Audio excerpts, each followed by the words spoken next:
9절에서 10절 말씀을 가지고 여호와께서 행하시는 일, 이런 제목으로 하나님의 말씀을 증거하겠습니다. 오늘 우리가 읽은 이 시편 111편은 과거에 하나님께서 이스라엘 백성들에게 베풀어 주신 구원, 그 구원을 회상하고 그 은혜를 기억하면서 하나님의 은혜와 영광을 찬미하는 내용으로 이루어진 시입니다. 이 시편 111편의 큰 주제를 보자면은 이 주제가 뭐냐면 하나님의 크신 행사를 통해서 나타난 하나님의 은혜다라고 볼 수가 있습니다. 하나님께서 과거 이스라엘 백성들에게 베풀어 주셨던 그 일들, 또 구원, 과연 하나님께서 어떤 일을 행하시는가, 이런 부분들이 시편 111편에 잘 드러나 있는 것입니다. 자, 오늘은 우리가 여호와께서 행하시는 일이 무엇인지를 살펴보고 함께 은혜를 나누고자 합니다. 여호와께서 행하시는 일, 첫 번째, 은혜와 자비를 베풀어 주신다 그랬습니다. 오늘 보면 4절 말씀을 보면은 그의 기적을 사람이 기억하게 하셨으니 여호와는 은혜로우시고 자비로우시도다 그랬어요. 하나님께서는 어떤 일을 행하시는 분인가? 오늘 여러분들의 삶 속에 또 한 해를 시작하는 이 시점에 하나님께서 과연 어떤 일들을 행하시는 분인가를 알고 우리가 시작한다면 더 달라질 수 있겠죠. 오늘 시편 111편에서는 하나님께서는 은혜와 자비를 베풀어 주시는 분이다라고 얘기를 하는데, 한마디로 압축하자면 하나님께서는 사랑을 베풀어 주신다, 그런 의미입니다. 아멘. 여기서 그의 기적을 사람이 기억하게 하셨다 그랬죠. 여기서 그의 기적이라고 하는 이 표현은 뭐냐면은 구속사를 통해서 드러난 하나님께서 행하신 모든 업적을 말하는 거예요. 우리가 익히 알다시피 이스라엘 백성들에게 하나님께서 과연 어떤 일들을 베풀어 주셨고 어떻게 그들을 구원의 길로 인도해 주셨는가, 하나님께서 구속사를 통해서 드러난 하나님의 모든 업적을 갖다가 그의 기적이다라고 표현을 하고 있는 거예요. 그래서 그의 기적을 뭐하게 하셨습니까? 사람이 기억하게 하셨다 그랬어요. 기억하게 하셨다. 다시 말하면 사람으로 하여금 그 일들을 두고 되쉽게 하셨다. 쉽게 말하면 두고 생각하게 하셨다는 말이에요. 왜 하나님께서는 그를 그렇게 하셨습니까? 그렇게 통해서 나타난 하나님의 은혜와 사랑을 하나님의 백성들이 잊어버리지 않게 하기 위해서 그런 거예요. 아멘. 과거에 하나님께서 어떤 일을 베풀어 주셨던가, 우리가 노예 생활을 하고 있을 때 하나님께서 우리를 어떻게 건져주셨는가, 그리고 어떻게 우리를 가나안 땅으로 인도해 주셨는가, 이스라엘 백성들은 그 은혜를 생각하면서 하나님께서 베풀어 주셨던 그 행사를 기억하면서, 아, 그때 하나님께서 그렇게 은혜를 베풀어 주셨구나, 우리에게 사랑을 전달해 주셨구나 라고 하는 것을 깨달으라는 의미입니다. 마찬가지로 오늘 우리들도 역시 마찬가지로 우리의 삶 가운데 나타난 하나님의 기적이 과연 무엇이냐, 그것을 두고 생각하라는 거예요. 아멘. 그러다 보면 그 안에 뭐가 나타나는 겁니까? 하나님께서 나를 얼마나 사랑해 주셨는가, 하나님께서 과연 나에게 어떤 은혜와 기적을 베풀어 주셨는가, 이런 부분들을 우리가 깨달을 수가 있다고 하는 겁니다. 출애굽기 34장 6절을 보게 되면은 여호와께서 그의 앞으로 지나시며 선포하시되 여호와라 여호와라 자비롭고 은혜롭고 노하기를 더디하고 인자와 진실이 많은 하나님이다. 하나님이 어떤 분이신가를 표현하고 있는 것입니다. 하나님은 자비롭고 은혜롭고 노하기를 더디하고 인자와 진실이 많은 하나님입니다. 우리의 삶 속에서 하나님은 과연 어떻게 나타나고 있는가, 하나님은 과연 어떤 사랑을 베풀어 주셨는가, 설령 내가 잘못했다 할지라도 하나님께서는 바로 즉각적으로 징계를 내리시지 않고 얼마나 오래 참아주셨는가, 우리가 그런 부분들을 깨달을 수가 있다고 합니다. 그리고 우리는 그것들을 기억하고 뭐 해야 되는 사명을 가졌습니까? 후대에 계속해서 전달해야 됩니다. 나와 내 주변의 사람들과 내 자녀들과 내 후손들에게 하나님께서 우리에게 이런 은혜를 베풀어 주셨다. 그리고 그 은혜와 사랑을 계속해서 전달해 나가야 된다는 거예요. 그래서 시편 78편을 보게 되면은 내 백성이여 내 율법을 들으며 내 입의 말에 귀를 기울일지어다. 내가 입을 열어 비유로 말하며 예로부터 감추었던 것을 드러내려 하니 이는 우리가 뭐했다? 들어서 알았다 그러죠. 들어서 아는 바요. 우리의 조상들이 우리에게 전했다 그러죠. 마찬가지로 내가 은혜를 받았으면은 그 은혜를 뭐 해야 된다? 전해야 된다. 우리가 이를 그들의 자손에게 숨기지 아니하고 여호와의 영예와 그의 능력과 그가 행하신 기이한 사적을 후대에 전하리로다. 이게 우리의 사명입니다. 여호와께서 증거를 야곱에게 세우시며 법도를 이스라엘에게 정하시고 우리 조상들에게 명령하사 그들의 자손에게 뭐하라 하셨다? 알리라 하셨다. 오늘 여러분들이 하나님의 은혜를 받았다. 하나님의 사랑을 체험했다. 그러면은 하나님 감사합니다. 거기서 머무르는 것이 아니라 그 은혜와 사랑이 얼마만큼 대단한 것이었는가. 그것을 전해야 된다. 이는 그들로 후대 곧 태어날 자손에게 이를 알게 하고 그들은 일어나 그들의 자손에게 이르러서 그들로 그들의 소망을 목적이 뭡니까? 하나님께 두기 위한 것이다. 하나님께서 행하신 일을 잊지 아니하고 오직 그의 계명을 지켜서 그들의 조상들 곧 완고하고 패역하여 그들의 마음이 정직하지 못하며 그 심령이 하나님께 충성하지 아니하는 세대와 같이 되지 아니하게 하려 하심이로다. 아멘. 하나님의 말씀을 제가 사랑하는 성도 여러분, 지난주에 우리가 하나님께서 우리들에게 주셨던 올 한 해의 말씀 카드를 뽑았죠. 지난주에 생각해보면 다사다난했던 2024년도가 지나고 2025년도가 시작되고 공식적인 예배는 이제 지금이 첫 예배죠. 우리가 지난주에 말씀 카드 뽑고 안수기도 했으니까. 국가적으로 보더라도 매우 복잡한 상황 가운데 지금 우리가 놓여 있지만은 그러한 가운데서도 어김없이 하나님께서는 우리에게 또 다른 해를 허락해 주셨다. 2025년도를 새롭게 시작할 수 있게 해주셨다. 그것도 어떻게 보면 뭡니까? 은혜죠. 2024년도를 잘 보내게 하시고 또 새로운 한 해를 시작하게 하셨다. 그걸 볼 수 있게 하셨다. 그것만 해도 하나님의 은혜다라고 하는 거예요.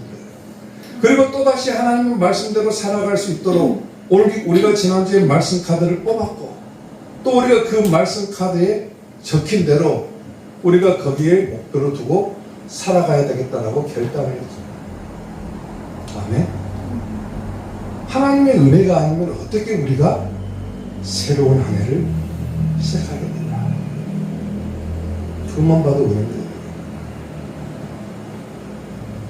지났던 과거의 모든 일들을 다 청산해버리고 이제 새로운 한 해를 시작하는 만큼 하나님께서 과연 올 한 해 우리에게 어떤 은혜를 주실 것인가, 어떤 기적을 내 삶에 베풀어 주실 것인가, 이것들을 기대하며 사시기 바랍니다. 아멘. 하나님은 어떤 분이시다? 은혜와 자비를 베풀어 주십니다. 과거의 하나님의 역사를 보면은 하나님의 은혜가 나타나지 않은 곳이 없고 하나님의 은혜와 자비가 베풀어지지 않은 것이 없었듯이 오늘 우리들의 삶 가운데서도 하나님은 분명히 그렇게 동일하게 역사해 주실 것이다라고 하는 것을 믿으시고 올 한 해도 하나님의 사랑 가운데 승리하는 2025년도가 되시기를 주님의 이름으로 축원합니다.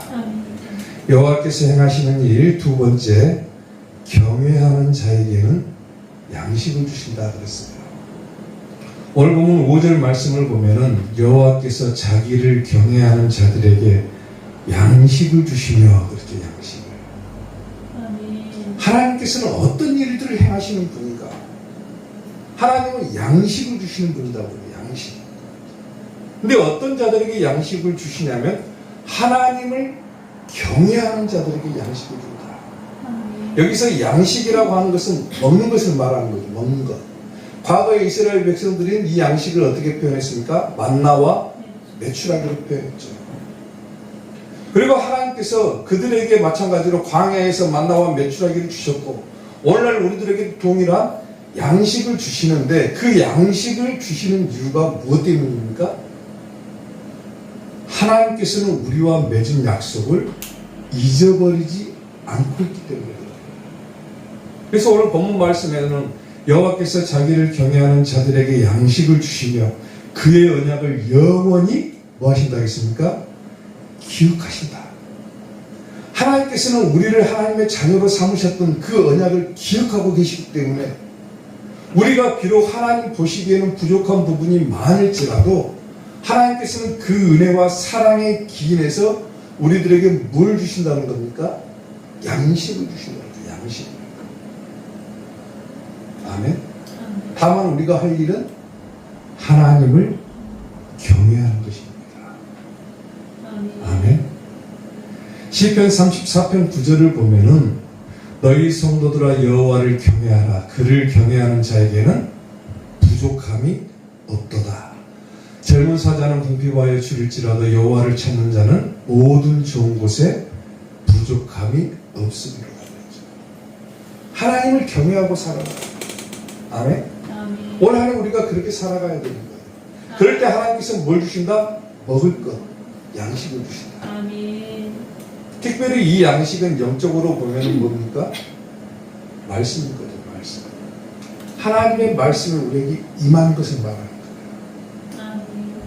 아모스서에서 말하는 것처럼 주 여호와의 말씀이라 보라 나를 이를지라 내가 기근을 땅에 보내리니 양식이 없어서 줄이는 것이 아니고 물이 없어서 가라는 것이 아니고 하나님의 말씀을 듣지 못하는 기근이다 그랬죠. 그러니까 마지막 때는 하나님의 양식이 뭡니까? 말씀이에요. 말씀. 하나님의 말씀. 그 말씀을 우리에게 양식으로 주시는데 우리가 그 양식을 먹지 않고서는 우리의 영혼이 살아갈 수가 없는 거예요. 아멘? 지금 이 시대가 더 그러잖아요. 뭐 차별금지법이니 뭐 인권조례안이니 해가지고 전부 다 하나님의 말씀을 간간히 이렇게 막 쪼개먹고 있는 거예요. 파먹고 있는 거예요. 없애버려요. 우리가 조금만 경각심을 갖지 않으면은 하나님의 말씀의 토대 위에 굳게 세워지지 않으면은 전부 다 무너질 수밖에 없는 그런 시대를 우리가 살아가고 있는 거예요. 우리가 버틸 수 있는 것은 뭡니까? 그나마 양식이 있어야 버티고 양식. 그 양식이 뭐라는 거예요? 하나님의 말씀이 양식이라는 거예요. 아멘. 아멘. 이삭교회를 처음 개척할 때 3대 신앙으로 이 이삭교회가 세워지면 좋겠다라고 하는 큰 바람을 가지고 이삭교회를 설립을 했습니다. 그래서 항상 붙여져 있죠. 우리 교회 3대 신앙의 목표가 뭡니까? 오직 예수님, 오직 예배, 오직 천국. 그 가운데서도 가장 중요하게 생각했던 부분이 뭐냐면은 말씀입니다. 말씀. 적어도 이삭교회에서는 하나님의 말씀을 전하는 데 있어서 중언부언하지 말자. 성경 한 구절 읽어놓고 다른 소리 하지 말자. 오직 성경을 볼 때는 예수님으로 보고 성경을 해석할 때는 예수님으로 해석하고 그렇게 전하는 교회를 만들자.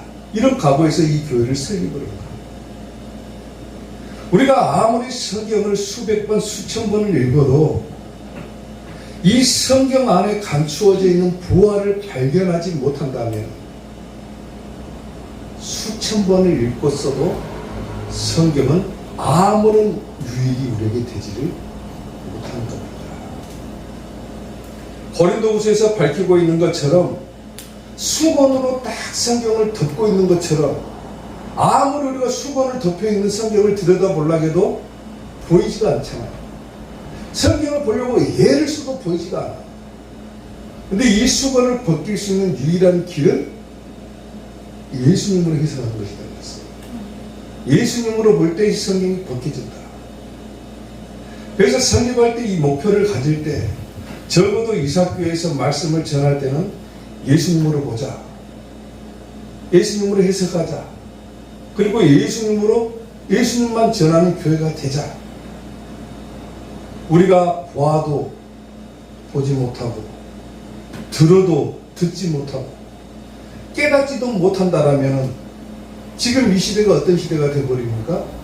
하나님께서 기근을 이 땅에 보내셨는데 하나님의 말씀을 듣지 못하는 그 기근을 겪고 있는 것 같은 거예요. 아멘? 교회 가서 하나님의 말씀을 들었는데 예수님에 관한 이야기를 한마디도 듣지 못하고 왔어요.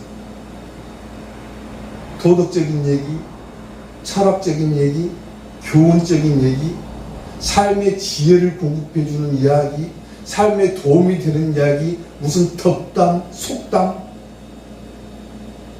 그리고 착각하는 것이 뭐냐면 오늘도 좋은 말씀 듣고 은혜 받고 왔다라고 착각을 해버려요. 적어도 그런 교회 되지 말자. 부족하더라도 예수님으로 보고 예수님으로 해석하고 아멘. 그렇게 전하는 교회가 되자. 아멘. 아멘. 아멘. 적어도 때에 따른 양식을 전하는 교회가 되자. 이게 목표인 거예요. 어떻게 보면 말씀이 사라져버린 시대를 우리가 살아가고 있습니다. 기근의 시대를 살아가는 거예요.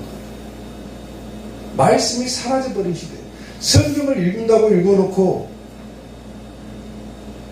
성경에 관한 이야기를 하는 것이 아니라 다른 이야기를 하는 거예요. 다른 이야기.